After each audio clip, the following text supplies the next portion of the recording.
efficiencies, and it opens up huge opportunities.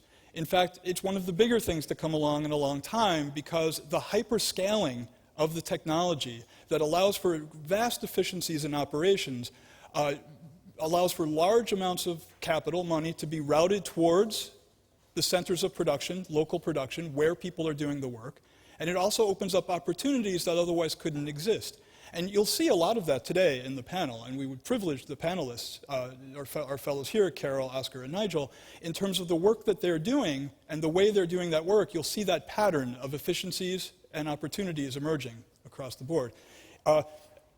One of the things that cloud computing does in particular is it actually just hyperscales all of the software and hardware, right, and all of the capabilities that have to run transactions, which is kind of nice in the connection to the exchange, because almost everything is a transaction, and the more efficiently you can run them, the more efficiently you can do work and business, and actually just live your life, the more efficiently you can do the work of production that you need to do.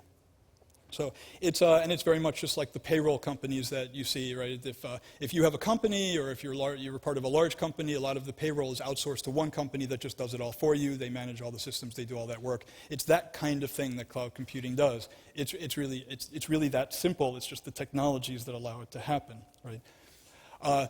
One of the things that Intel is doing, and one of the things that Carol can talk specifically about, is the NetHope initiative, which we are working with a consortium of the 33 or so largest philanthropic organizations, development organizations around the world, to bring cloud computing to their operations, to do that hyperscaling that allows them to run their operations more efficiently and allows the money that comes in through donations and philanthropy to be applied towards the work on the ground, towards the target audiences that they have to work with. And we'll hear a bit more about that as well.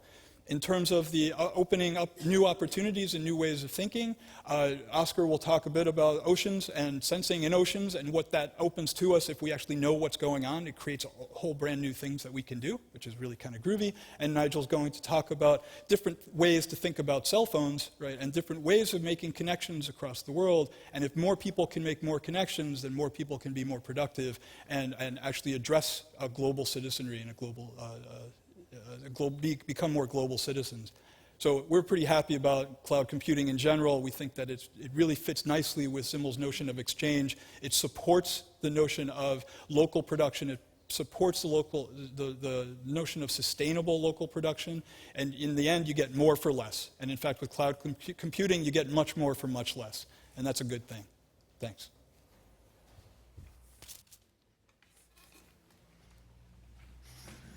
Thanks for the introductions, Tony. Good afternoon, everybody. My name's Nigel Waller. I'm here, as Tony was saying, as the founder and CEO of Movirtu.